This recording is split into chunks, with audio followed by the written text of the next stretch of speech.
Este programa es apto para todo público. Radio Faro FM.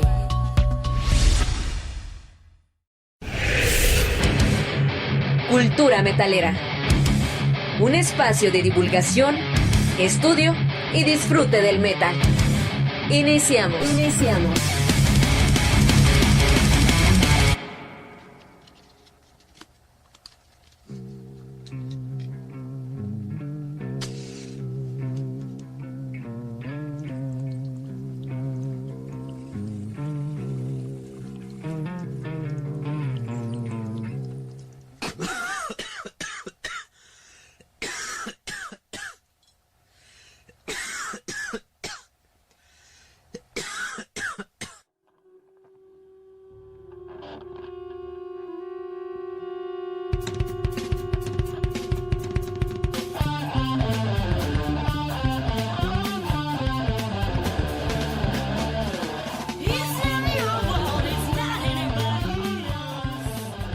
Bienvenidas y bienvenidos a Cultura Metalera. Cultura Metalera es el programa de radio del Seminario de Estudios sobre Heavy Metal, donde cada semana difundimos investigaciones, actividades académico-culturales en torno al análisis crítico sobre la escena del metal.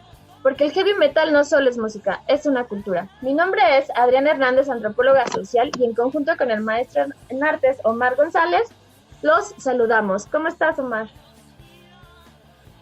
Hola, buenas tardes a todo nuestro auditorio. Hoy sábado 22 de mayo. Mucho gusto, un placer estar nuevamente aquí con todos ustedes. Y este sábado pues tenemos un gran tema y un gran invitado. Vamos a estar presentando el tema de memorias de la densidad, oralidad y reconstrucción de la escena stoner en México, ¿no? Tenemos un gran invitado, gran conocedor del stoner y el doom. Es Román Tamayo, antropólogo social, fundador de la disquera independiente LSDR Records y creador de Doom and Stone Latinoamérica. Román, ¿cómo te encuentras este sábado? Muchas gracias, bien, todo tranquilo por acá, gracias por la invitación y bueno, pues por esa amable introducción, por supuesto. Mucho gusto, Román, y vamos a comenzar un poquito con esta sesión de preguntas y respuestas, dinámica muy usual, ¿no? A la que tú estarás ya muy acostumbrado con tu labor como entrevistador. Si nos puedes hablar un poquito, Román, sobre tu trayectoria, cuáles son tus objetivos con todo este trabajo que estás haciendo dentro de la escena nacional y a nivel Latinoamérica del stoner, y cómo, si en realidad ahí haces esta unión o esta liga con tus estudios académicos, ¿no? ¿Qué recursos utilizas ahí? Si nos puedes platicar un poco de eso. Sí, pues en realidad desde la parte académica nunca fue como tal la idea, o sea, siempre fue como la pasión por la música. Digo, mis temas de estudio siempre fue organización social y religión, un poco de política, sabes, esos temas en antropología. Y recuerdo mucho que mi directora me decía como de, deja eso de la música, solo es como pasajero, ¿no? Es algo que se te va a pasar como a todo el mundo y no vas a hacer como gran cosa, enfócate en tus estudios académicos, ¿no? Algo más serio, decía ella. Y bueno, al final terminé mi carrera, me titulé y trabajé en Oaxaca mucho tiempo, como unos 4 o 5 años yo creo, y al final de cuentas como que el mundo de la academia nunca me atrapó, ¿sabes? Como que siento que la academia y el rock se parecen mucho en el asunto de que tienes que conocer a alguien para que te ayude a hacer una carrera, ¿no? Si es como una banda, si quieres tocar en algún lugar, tienes que conocer a alguien y ese alguien, ya sabes, hay como ciertos deals, ¿no? Que tienes que seguir si quieres formarte una carrera, ¿no? Entonces, yo no me sentía como muy a gusto en esa parte y al final de cuentas decidí enfocarme en otras cosas de la vida y tenía una banda en ese tiempo, bueno, sigo teniendo, vino un Sabati, tocó ahí y la banda empezó a crecer de una forma pues grande, sin que lo fuéramos esperando, sobre todo internacionalmente, porque pues bueno, la escena Stoner Doom cuando yo la conocí pues era muy pequeña, ¿no? Había muy pocas bandas, tocaban algunos shows en bares, y bueno, las máximas bandas que había en ese tiempo pues era El Diablo, yo creo, de repente tocaba Sweet Leaf, Maligno fue como lo más grande sonado de esa camada, y pues bueno, había bandas pequeñas, Power Trip, Jesus on Dope, El Brujo, y yo los iba a ver a todos ellos, pero siempre éramos bien poquitos, ¿no? En los bares, y de repente me acuerdo mucho que estaba el blog de Stoner Rock México que tenía Iván Nieblas, y pues era como el mayor impulsor de este género en México, ¿no? Entonces él hacía algunos shows en el Alicia, los Stoner Explosion, y yo iba como fanático, pero de repente pues Stoner Rock México como que paró un poco la actividad, y fue como de, pues bueno, ahora quién va a ayudar como a todas estas bandas, ¿no? ¿Qué se va a hacer con estas? Pues no era una escena como tal, yo no lo sentía como tal una escena, ¿no? ¿Sabes? Sino con estas bandas, ¿no? Entonces, que mi hermano Juan y yo hicimos como este blog que le llamamos Loud, Slow and Distorted Rips, que eso es LSDR al final de cuentas, y empezamos a compartir flyers, shows, y de repente nos animamos a hacer ya shows como promotores, digo, promotores entre muchas comillas, ponga eso, y a la par estábamos con la banda, ¿no? Entonces nos tocó un momento muy curioso del underground mexicano, nos tocó convivir con Los Grises, que fue un colectivo muy importante para México, para la escena underground, que combinaba obviamente varios géneros como pues el sludge, el stoner, el punk, el metal.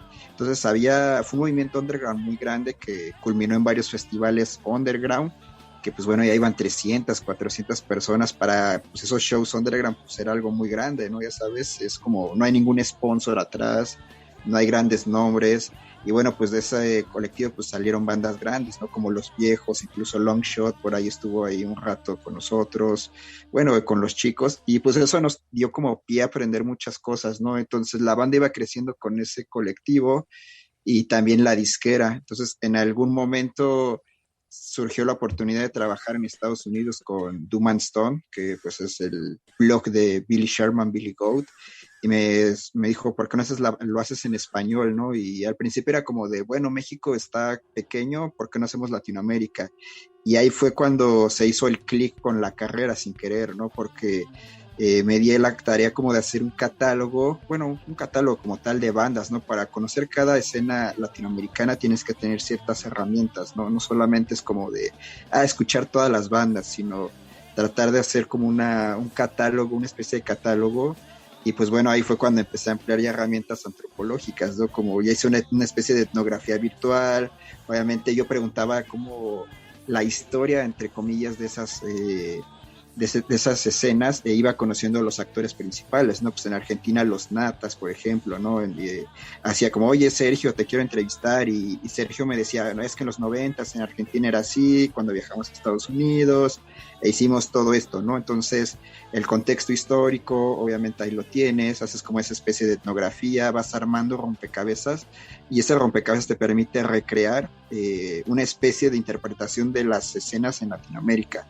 Entonces, al final de cuentas, toda esa información se condensó en un sitio web que ahí tenemos, y pues es como una es, por supuesto, el apoyo a las bandas, que es innegable, que son bandas underground que de otra forma no van a salir, pero del otro lado también es esa parte como académica, el tratar de rescatar, de preservar, de difundir, y de al mismo tiempo como bajar todo de forma ordenada, ¿no? Entonces tú vas al sitio web y pones Argentina, bandas de la A a la Z, ¿no? Y vienen como los nombres, los links de Bandcamp, y así se va haciendo como esa especie de guía, que de hecho hace poco se escribió una antología de Stoner mundial, que se llama, bueno, acá la tengo, dame un segundo, si quieres que la enseñe.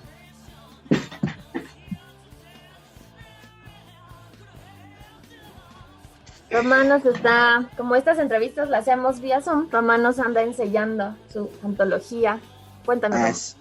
Sí, pues bueno, este libro que tengo aquí me lo mandaron de Francia, en realidad, y pues es eso un poco el trabajo que he hecho, ¿no? Pero mundial, ¿no? Entonces pues tienes como un catálogo en específico, vienen las bandas, tiene la descripción, entrevistas a ciertas bandas, ciertos personajes importantes, y bueno, eso es como un poco el trabajo, pero mundial, ¿no? Entonces como que esta misma idea surgió, pero pues hacerlo en Latinoamérica, y pues ese es yo creo que el siguiente paso, ¿no? Bajar toda esa información en un libro, y pues en este proceso obviamente entiendes el contexto, ¿no? No solo de Latinoamérica, tratas de entender tu contexto local, y pues es como ha sido muy curioso, ¿no? O sea, yo nunca busqué la parte académica como tal, yo me quería alejar, digo, sí busqué hacer tal vez en algún momento la maestría en etnomusicología, fui a algunos seminarios, de hecho por eso me acerqué al seminario de heavy metal, fui a las primeras sesiones, pero como que, no sé, no lo puedes separar, no está como en tu formación, en tu bagaje. Entonces obviamente mientras tú escribes y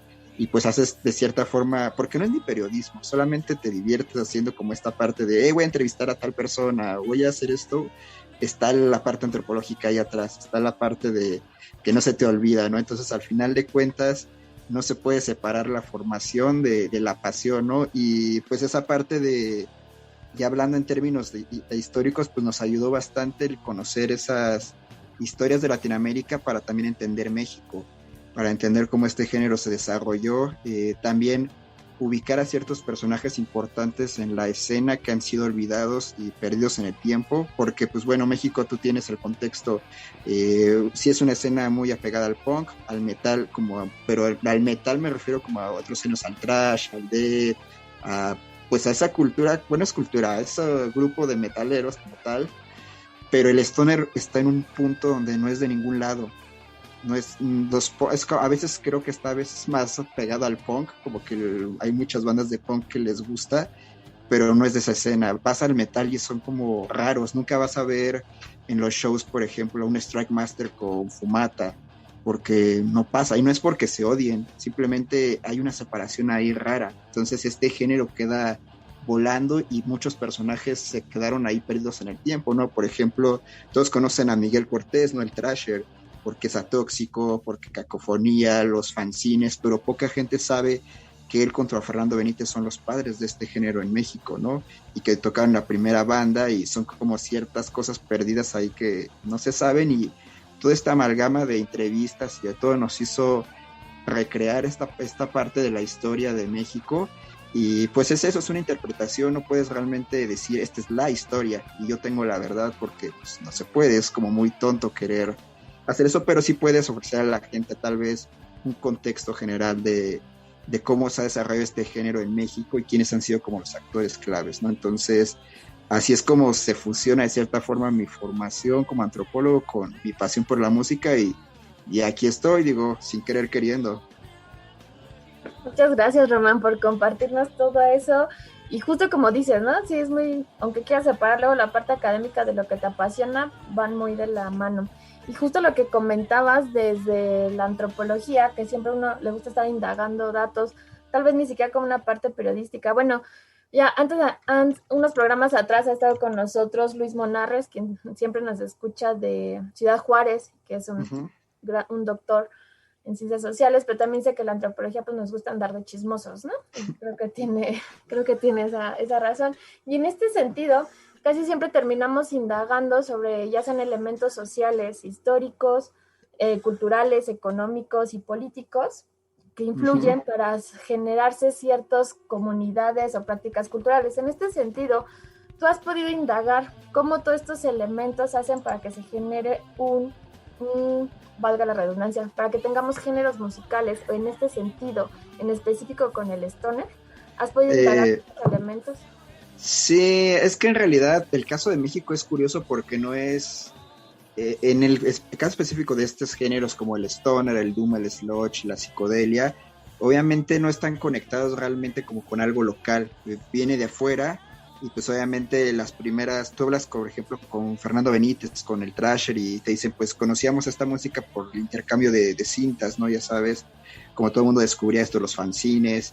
Y pues es como de, oye, escuché una banda que se llama Caius, escuché a Cathedral, escuché a Monster Magnet y Obsessed, y de repente pues esas bandas empiezan a marcar, ¿no? Eso es como algo que descubren afuera que se estaba haciendo en los 90s, y tratan de, no es que lo traigan, sino que les gusta y dice, ay, pues quiero hacer una banda como este tipo, pero pues también el contexto personal de ellos, ¿no? Que les gustaba el rock de los 70 super freak, tal cual, ¿no? Así digo, bandas como Buffalo, Captain Beyond, no sé, True Dan Jane, cosas de ese tipo, súper obscuras, y pues de ahí como que empieza a surgir esto, ¿no? De vamos a hacer una banda, hacen de Sweet Leaf, obviamente, y pues fue como lo mismo, ¿no? Un contexto donde o eras metalero o eras punk, de las dos, ¿no? Entonces era como de estos, y obviamente estaba todo el boom del rock en tu idioma, ¿no? Estos de los 90s, y es de, pues son demasiado pesados para hacer rock en tu idioma, pero son demasiado fuertes para ser metaleros, pero ¿qué hace, no? ¿Qué hace esa banda ahí? Entonces, de Sweet Leaf como primera banda, trató de traer ese tipo de sonidos, pues, yo los considero como los padres del género en forma, y pues obviamente los elementos se han ido recreando tal cual, ¿no? O sea, el stoner se caracteriza obviamente por afinaciones muy bajas, esta combinación del metal o de riffs muy lentos con el rock de los 70s, la psicodelia, entonces crea esa amalgama media curiosa, ¿no? Porque es pesado, psicodélico. Yo creo que la banda que define como el sonido es Blue Shear totalmente. Blue Shear, Black Sabbath obviamente son como las dos grandes bandas, y de ahí como que se parten, ¿no? Hay unas bandas que están más enfocadas a la psicodelia, más enfocadas a, no sé, al metal, tal vez como High on Fire, y bueno, Kyuss es como la banda pionera, ¿no? De ese sonido, y pues obviamente todo lo que implica, ¿no? El desierto, California, la marihuana, y más adelante pues fue el tema de las vans, o sea, todo el contexto de California marcó como pues como los ciertos códigos, ¿no? Que definen al género, en el stoner en específico. Ya después el stoner se combina con el doom, no sé, bandas como Cathedral, Pentagram, ID Obsess, Trouble, bueno, todas esas bandas, pero justo como tal en México no creo que tenga una cierta autenticidad, ¿no? Sino que es como esos elementos que se han recreado en California, en el mundo, se traen a México, y como que es el clásico, ¿no? De, voy a ponerle a mi banda algo que tenga que ver con amplis grandes, con el desierto, con la magia, el ocultismo, las películas de terror de los 70s, marihuana, una chica, Vans, y ya, es como la clásica fórmula, ¿no? Entonces, pues sí existen como ciertos elementos que definen al género en cuanto a estética. Bueno, no tanto estética sería más bien serían como elementos que usan las bandas, porque el stoner es curioso que a diferencia del metal no hay una vestimenta, ¿sabes? No es como de el metal, el chaleco, los estoperoles, los parches, todo ese tipo de cosas es de, pues sabes que es un metalero, de negro. En el caso del stoner no hay eso, ¿no? O sea, lo más que sea es como estos, no sé, Alemania, Suecia, como que se han tratado de retomar la vestimenta de los 70s, quizás, ¿no? Pero no es un común denominador. Eso es también curioso algo del género, ¿no? Que no puedes saber quién es un stoner. O sea, el stoner obviamente se enfoca más como a los consumidores de cannabis, y por eso de ahí viene el término stoner rock, porque pues un stoner es el consumidor, pero no, ¿cómo distingues eso, no? Por ejemplo, en el reggae, en otros géneros, pues está muy presente también, ¿no? El uso de esas sustancias. Entonces, pues no sé, este libro, por ejemplo, que tengo aquí, pues lo describe perfecto, que es el stoner, ¿no? No sé si lo alcanzan a ver, es como un mago sentado en el desierto, que tiene justo a una banda con amplis grandes tocando, tiene algo de magia ahí, y bueno, los elementos alrededor justo son esos, ¿no? El Big Muff, que por supuesto son los pedales, el desierto, la magia, ¿qué más tiene por ahí? Cthulhu, por ejemplo, la distorsión. Entonces, ese tipo de elementos se crearon como para decir esto es el género, y pasó un poco como en los 90, no, como en los 2000, que ahora lo que la gente no puede encasillar en algo le dicen stoner, y antes era alternativo. Entonces, pues también se ha como diversificado el término, bueno, más bien, sí, se ha diversificado al grado de que pues ya no se sabe realmente qué es el stoner, ¿no? Como todo es stoner, pero creo que esos son los elementos básicos que yo tomaría como que definen al género, al stoner, y obviamente pues sí ya se combina con el doom, que pues es obviamente riffs muy lentos, hablan más de la depresión, de la muerte, películas de terror. Ya después lo combinas con el sludge, que es la combinación del punk con obviamente la vena de Black Sabbath, con bandas como I Hate God, y ahí se crean ya esa amalgama de sonidos, y la gente ahora pues no sabe cómo nombrar a eso, ¿no? Esos híbridos. Entonces todo es stoner o stoner doom, punto, stoner-doom. Entonces yo definiría así los elementos de este género, y el por qué, y eso es como un poco el contexto, la historia del por qué se usan así.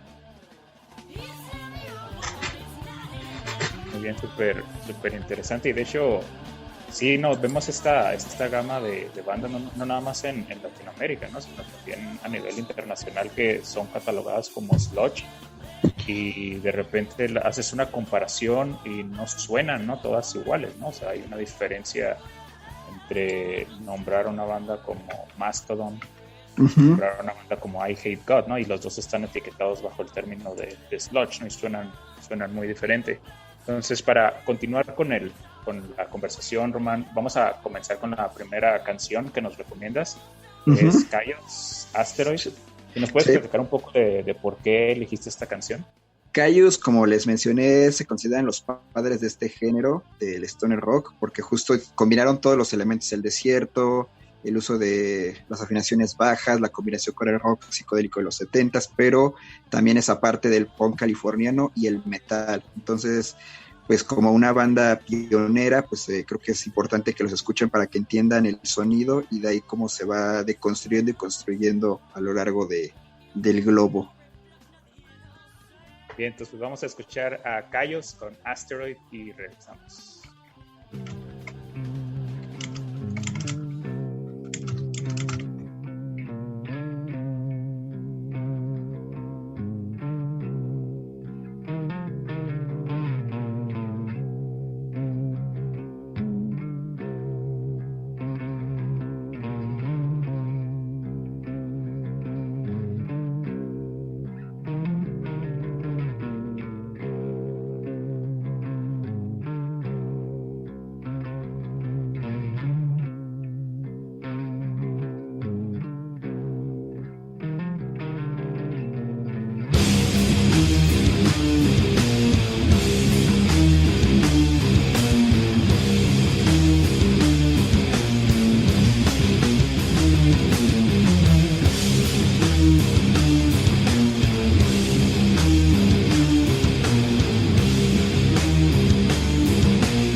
Metalera.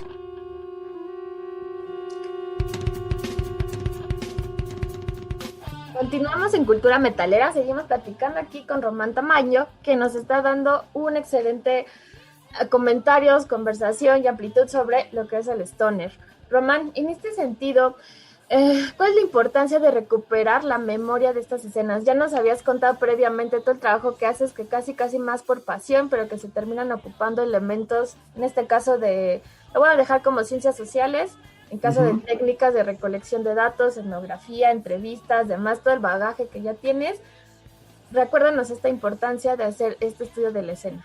Pues es que en realidad justo nunca pensé que fuera a hacer un estudio, o nunca fue mi intención hacer un trabajo académico o hacer ese tipo de cuestiones. Simplemente fue como de curiosidad de, hey, te vas a hacer Doom and Stone en español, tienes que conocer los demás escenas, ¿no? Entonces como de, pues, a ver cómo fue en Argentina, ¿no? Y a ver cómo fue en Chile, en Perú y demás. Empiezas a tratar de encontrar ciertos personajes y te das cuenta que muchas escenas se parecen. Y bueno, en el caso de México fue por los amigos, ¿no? Yo me acuerdo que pues, Claudio de Sweet Leaf llegaba a nuestros conciertos y era algo que agradecíamos, ¿no? Porque pues son como los pioneros, los padres iban a vernos tocar a las bandas jóvenes y decías, qué chido que pues él no tendría necesidad de estar aquí y viene a vernos, y nos platicaba historias de, yo me acuerdo en los 90s cuando me crucé a Estados Unidos para ver Iron Maiden con mis amigos, o la otra de Fernando, ¿no? De, sí, yo vi a Cathedral en los 90s porque el Thrasher le sacó un vinil aquí en México a Cathedral y los conocimos, ellos iban a firmar a The Sweet Leaf, y cuando te empiezan a contar esas historias, pues obviamente quieres saber más, ¿no? Te prendes, ¿no? Y de, ¿y qué pasó? No, pues pasó X, Y y Z, y dices, órale, esto no lo conocía, ¿y le has dicho a alguien más esto?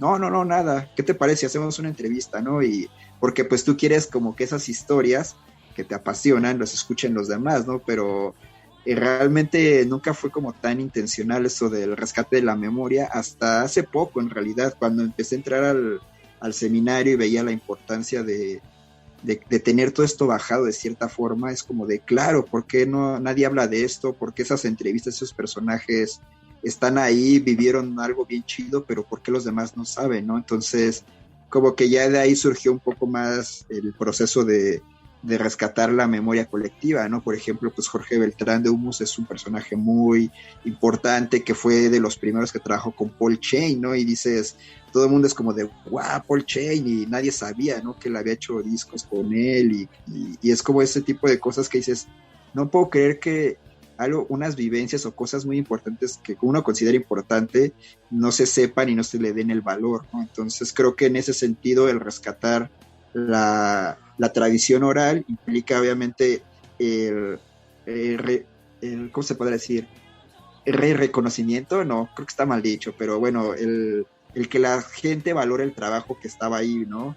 Entonces ciertos personajes se vuelven como otra vez importantes, su memoria obviamente perdura, no es como de eso que viviste se va a perder, ¿no? Y si no se lo cuentan a nadie, pues se queda en eso, ¿no? Que pasa normalmente en cualquier tradición, ¿no? Que, por ejemplo, el señor que en un pueblito que sabe hacer una artesanía y no le enseña a nadie, se pierde, ¿no? Y puede resultar que eso es algo importante y que puede influir en los demás, ¿no? Por ejemplo, el caso que yo pongo siempre es el de Pentagram, ¿no? Este documental que salió, Last Days Here, de Bobby Liebling, Pentagram pudo haber sido Black Sabbath, pudo haber competido con Black Sabbath, pero no pasó y nadie se acordaba de Pentagram. Entonces hacen este documental y hay un revival, ¿no? Igual En Busca de Sugar Man es otro, el de Dead, A Band Called Dead. Entonces, cuando ves este tipo de documentales, dices, caray, como que el rescate de toda esa tradición oral, de toda esa memoria, sí tiene importancia y ahí puede incidir en las nuevas generaciones, ¿no? No solamente es como el personaje que lo vivió, darle reconocimiento, sino que su trabajo trascienda y quizás incida en los demás y puedan crear cosas nuevas, ¿no? Por ejemplo, yo es como el rock de los 70s, me encanta, y cuando descubrí pues bandas ahí, no sé, Buffalo, Captain Beyond, Toad, Flower Traveling Band, es de, ¿y por qué estas bandas no fueron famosas? ¿Por qué nadie habla de ellos? Entonces es cuando empiezas a descubrir, a indagar, y qué hay escrito sobre eso, ¿no? Y bueno, ahí creo que por eso es ese valor de rescate, pero también creo que hay una línea delgada, ¿no? Entre el que escribe, el que cuenta, porque obviamente tienes que tener ciertas herramientas, ¿no? Como no puedes tomar toda verdad, también la forma en la que escribes pues tiene una intencionalidad, y por eso decía, no existe la verdad absoluta y solamente reconstruimos, hay que ser cuidadoso con eso, no es como los mitos, ¿no? O sea, en el rock hay demasiados mitos de personas, de rockstars, y nadie sabe si son verdad o no. Entonces, cómo tomas esta información también siempre hay que tener cuidado, cómo te cuentan, cómo evalúas, cómo lo expones, pues creo que tiene una intencionalidad. Obviamente, pues yo escribo por diversión, mi intención no es hacer un libro, ser la voz de alguien de una generación o una cosa así, no, lo hago para mí y por diversión, y si alguien más lo lee, pues está divertido, y si en algún momento termina eso en un trabajo académico, pues qué chido, pero pues bueno, hasta el momento no sé si terminará en eso, pero es solamente diversión, creo yo, y creo que cualquiera lo puede hacer también. Digo, hay mucha gente que hace este tipo de rescates, no está, se me olvidó el nombre de este grupo que le da medallas como a los rockeros viejitos, se me olvidó la organización, es como una asociación. Entonces lo que hicieron ellos fue reconstruir como la historia del rock viejito, así 60, 50, y los que siguen vivos los están dando como ciertos reconocimientos, ¿no? En vida, y a veces se reunían las bandas y echaban palomazo y estaban haciendo un documental. Luego me voy a acordar el nombre, pero ese tipo de ejercicios creo que son importantes para mantener viva cualquier escena, no solo stoner, doom, lo que quieras, sino en general, y pues en la vida diaria lo puedes ver, ¿no? Mucha gente lo dice, no, es que se murió alguien, ¿no? Pero mientras su recuerdo, su trabajo siga como la memoria colectiva, pues creo que sigue vivo al final de cuentas las personas y su trabajo, ¿no? Entonces creo que por eso es la importancia. Es súper interesante este ejercicio de rescate de la memoria, sea intencional o no, o sea, hay un elemento ahí importante, ¿no? Vamos nosotros reconstruyendo todos estos pasos de todas esas bandas que probablemente fueron invisibilizadas, ¿no? Por los mismos procesos sociohistóricos y mediáticos. Y en ese sentido, la memoria tiene un vínculo muy importante con las redes de influencia, ¿no? De cuáles bandas sobreviven y cuáles bandas no sobreviven. Algo muy curioso sobre una de las bandas que mencionaste de Flower Traveling Band es que fue una banda que se empezó a volver muy famosa cuando se hicieron los foros en Internet. O sea, básicamente Internet revivió toda esta cantidad de banda. Si la pueden escuchar, Flower Traveling Band es una bandota magnífica, honestamente, y muy adelantada a su tiempo.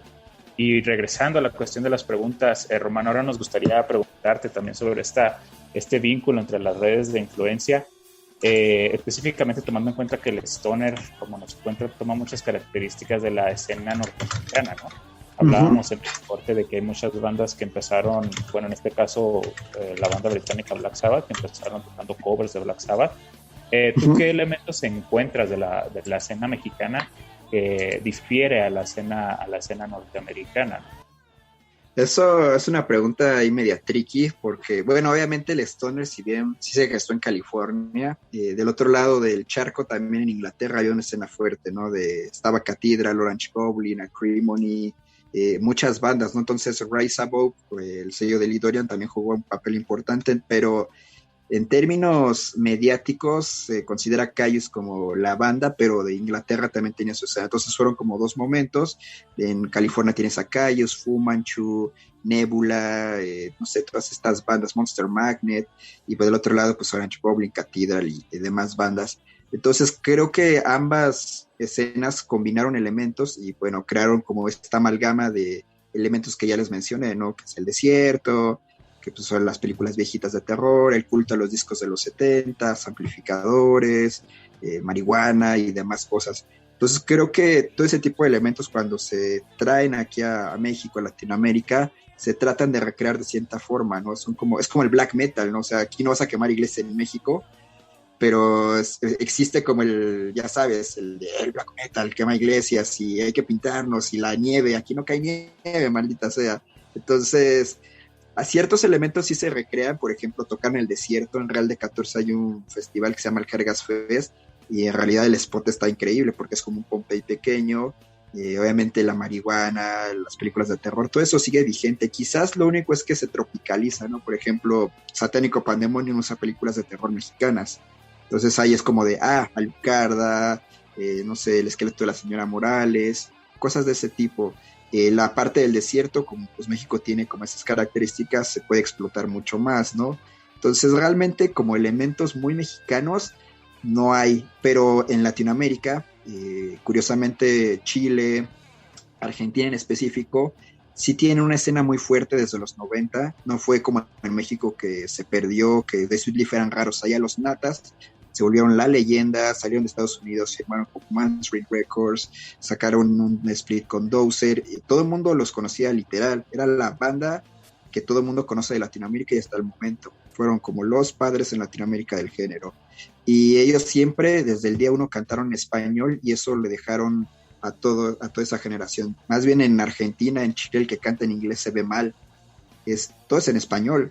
Y es como tenemos que seguir por esa línea. El sonido es casi lo mismo, elementos son casi lo mismo, pero quizás hay algunos elementos como presenciales, por ejemplo, de magia, de religión, como que cosas muy locales se trasladan como al sonido, ¿no? Entonces como cuentos de brujas o cosas de ese tipo, pero en realidad como que no es tan... no hay como elementos que marquen mucho la diferencia con el stoner americano, el inglés, ¿no? Y bueno, el sueco, que después también fue muy importante. Entonces, sí es como muy genérico, es como triste de cierta forma, pero pues es genérico. Sí, que por eso no podía poner el micrófono, perdón.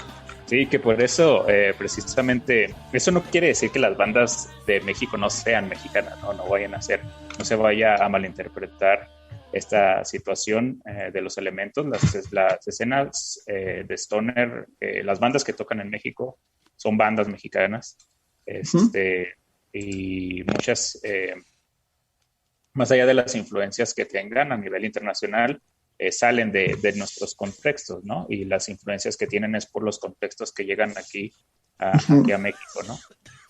Vamos con la siguiente melodía, Adriana. Primero vamos a ir a corte y después vamos a ir a la siguiente canción, pero antes de continuar con el corte y la canción, nos gustaría que Román nos dijera el trasfondo, la recomendación de Fu Manchu, que es Saturn. Saturn Tree.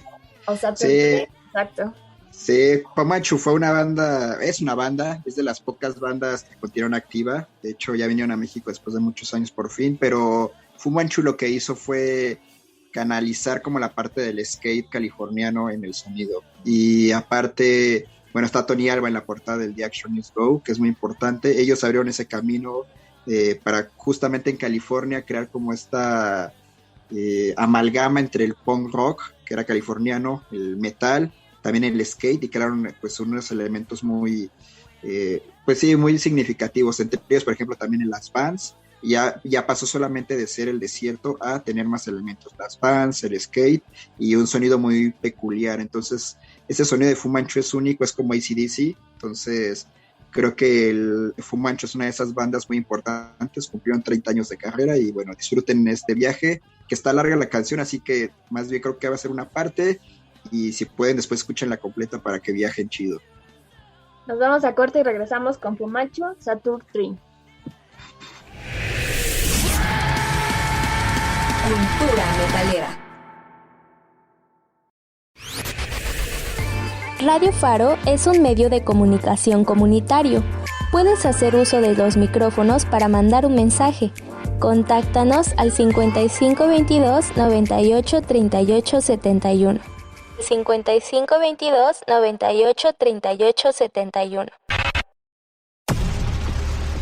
Cultura metalera.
Cultura metalera. Continuamos en Cultura Metalera justo con Román Tamayo, que estamos hablando de Stoner Rock, y que se viene una pregunta muy importante y con la que queremos profundizar, es el Stoner Rock y su relación con el consumo de cannabis. Es un elemento que le da identidad al Stoner, no es tan importante. Cuéntanos de esto.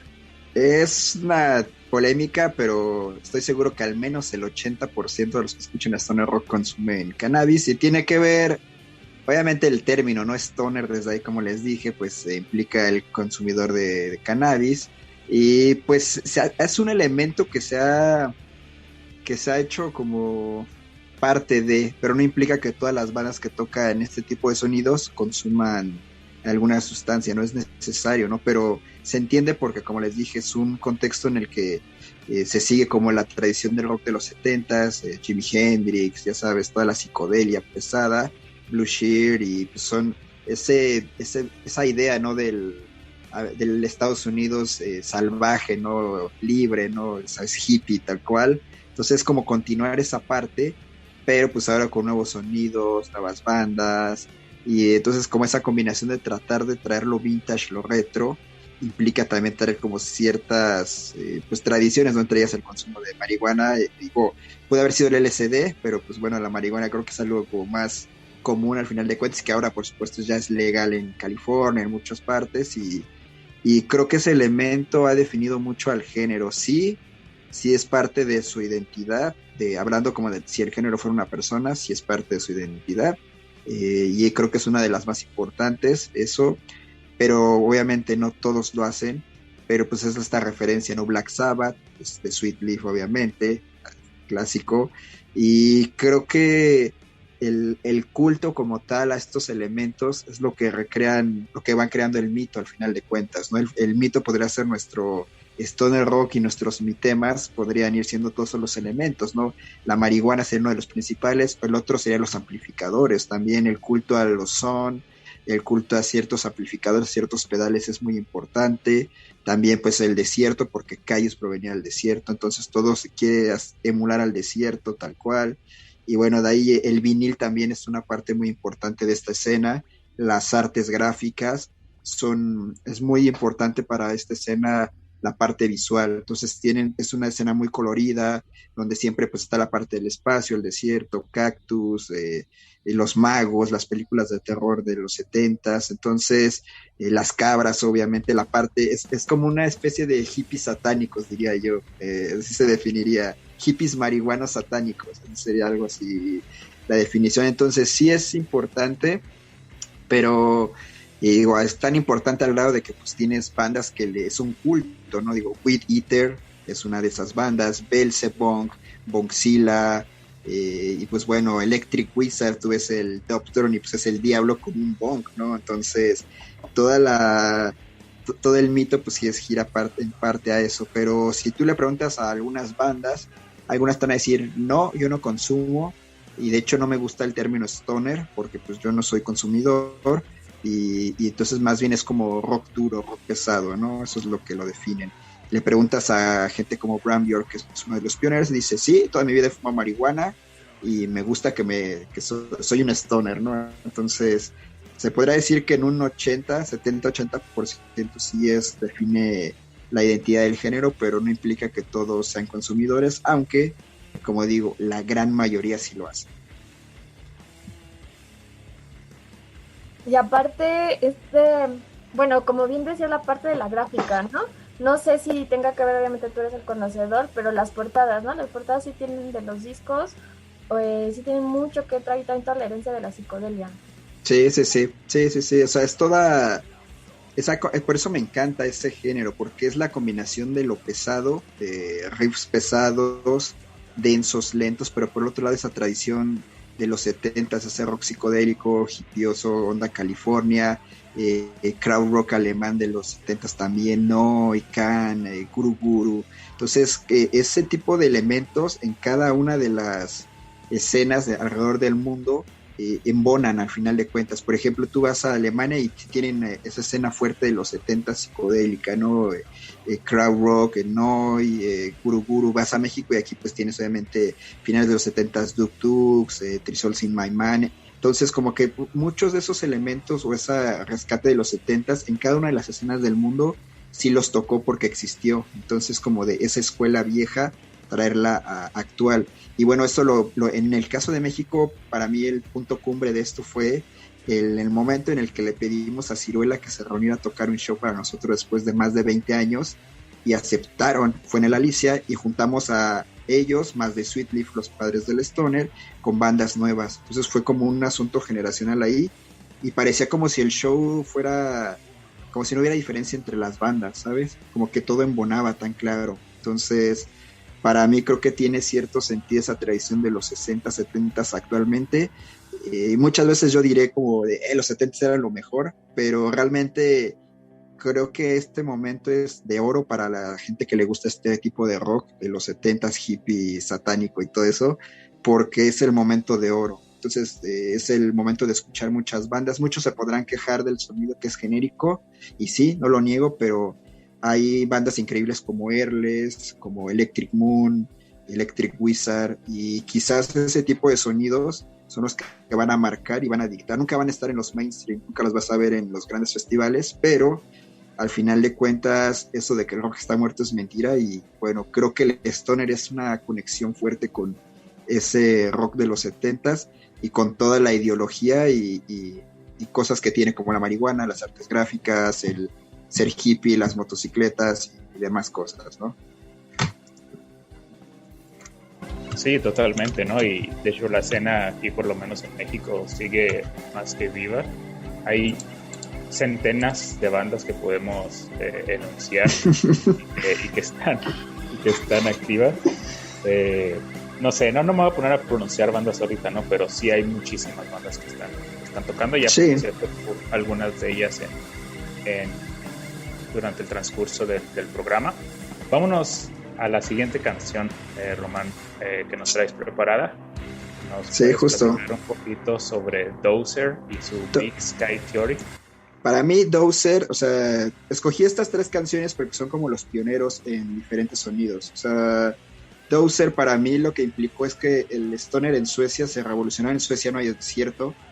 En Suecia no tienes como toda esta parte de Satanás, la marihuana, nada de eso, pero sin embargo llevaron el sonido a un nuevo nivel, haciéndolo más pesado, y si bien no le dieron como estos elementos culturales, entre muchas comillas, a esos tipos de elementos, sí influyeron mucho en el sonido. Entonces para mí Dozer es una banda que revolucionó el género y que juntas estas 3 bandas crearon como los elementos que definieron lo que es el stoner rock hoy en día.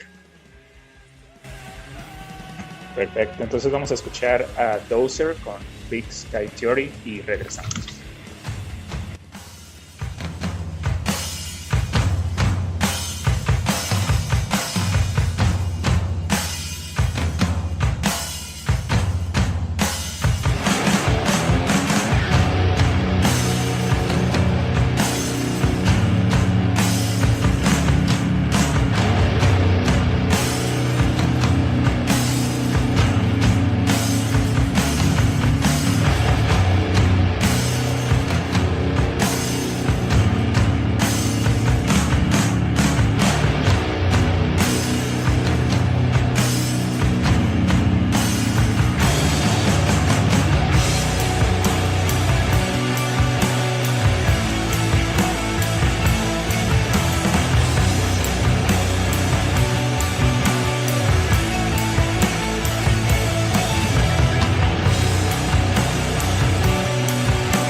bienvenidos a Cultura Metalera nuevamente. Estamos platicando con Román de un tema súper interesante y del cual, de manera honesta, no se habla mucho, ¿no? A nivel del metal. Y ahí precisamente vamos a entablar la última pregunta. Platique un poquito, Román. Hablábamos mucho sobre cómo estas bandas no se encuentran ni centralizadas en el metal, ni centralizadas en el punk. Entonces andan ahí navegando, ¿no? Platícanos un poco cómo se dan estas redes de ustedes, las bandas que tocan estos géneros musicales, cómo se van encontrando, cómo se van localizando, específicamente cuando no existe una escena tan fija, ¿no? Como lo sería el metal o el punk. Sí, justo, pues en parte el proyecto que mencionas, LSDR Records, que ahora ya es una disquera, antes era como un blog, esa fue como la función primaria y siempre la ha sido buscar bandas, conectarlas y ayudarles al final de cuentas, ¿no? Entonces, en esa búsqueda, obviamente, sí influye el trabajo que hicimos y que han hecho otros colectivos, por ejemplo, ahí está Stonerheads y bueno, salen muchos lugares, pero cada escena tiene como sus promotores locales. Entonces lo que hicimos fue crear estas redes de, bueno, si mi banda va a tocar a Tijuana, pues sabemos que ahí hay una banda que nos hace el show, pero si ellos vienen a Ciudad de México les hacemos el show, y fue ir conectando, ¿no? Al final de cuentas, siempre creímos que el do it yourself, hazlo tú mismo, ha sido la forma, que no necesitamos realmente de nadie más, y bueno, creo que ha sido el trabajo, la mejor forma de hacer este trabajo, ¿no? Conectar a las bandas, pedirles su ayuda y que ellos nos ayuden. Y en algún momento pues el Stoner dejó de ser chico a nivel mundial, al grado de que pues tú tienes en Hellfest un escenario, ¿no? El de Bali, que es de Stoner, tienes ya festivales, aunque dicen los europeos que no, pero pues obviamente sí, tienes un Radborn es de los festivales más grandes que hay de género, Desert Fest, no sé, Sonic Blast, Freak Valley. Y ya cuando pues tienes bandas, cuando las bandas pequeñas empiezan a ver a bandas ya legendarias y consolidadas, sabes que ya no está tan chiquito, ¿no? Cuando ves a Lowrider, cuando ves a Dozer, dices, yo quiero ser como ellos, aspiro, ¿no? Entonces ahí es cuando dices, ya no está tan pequeña la escena. Y en México el caso ha sido curioso, con los años ha crecido la escena, porque pues mucha gente ha invertido en esta red al final de cuentas, y no me refiero a dinero, sino tiempo, esfuerzos, tratar de mantenerlo como pues lo mejor que se pueda, ¿no? Las mejores condiciones, saber que ya no dependes de un promotor que te va a timar, que te va a llevar a un bar feo a tocar, sino juntarse los amigos, poner el equipo, cobrar las entradas, distribuir el dinero de manera justa, hacer promoción internacional. El Stoner, de repente mucha gente voltea a Latinoamérica, en el caso en el Stoner, y empezaron a firmar muchas bandas nacionales. Cuando eso empezó a pasar, muchas bandas mexicanas han salido al extranjero, y por supuesto México no ve eso, el mexicano no ve eso. Entonces para mí ese es como el mayor valor, ¿no? Que la escena está en un punto alto donde estamos exportando muchas bandas. Tristemente México no se está conociendo, pero me sorprendió el nivel que ha alcanzado cuando se presentó el Doom City Fest. Fue el primer festival de Doom y vinieron varias bandas internacionales, Samen Ra, The Obsessed, pero hubo un escenario de bandas mexicanas y uno pensaría como de, nadie va a ir al de las bandas mexicanas porque pues son mexicanas, ¿no? Como en los festivales grandes. Desde la banda uno estuvo lleno. Entonces, ¿qué te quiere decir? Que la gente que sigue estos géneros no solamente va por las bandas grandes, sino que ese trabajo de redes se ha tenido incidencia en cierto público que va a apoyar a las bandas. No es como la clásica de, voy a ver a Megadeth y va a abrir una banda mexicana, no quiero ver esa banda. Entonces, creo que a diferencia de otras escenas, cada vez la gente se lo está tomando más en serio lo local y está apostando justo por sus bandas tal cual, las bandas locales, lo que están haciendo. Entonces, creo que ahí es donde está la escena, y así es como se han creado las redes y hacia donde va el trabajo en el futuro, a ir creciendo. Así que yo no creo que esto vaya a ser siempre underground, y va a cambiar en el momento en que alguien grande meta dinero. Obviamente ahí se va a ver qué va a pasar, ¿no? Seguro se va a dividir bastante, como en todas las escenas, pero mientras está en un punto muy divertido. Así que escuchen Stoner y ya vean proyectos, pueden ver páginas como pues, LSDR Records, Doom and Stone Latinoamérica, Stonerheads. Bueno, hay un montón de blogs para enterar de lo que pasa ahora en México. Muchas gracias, Román, por todas estas recomendaciones.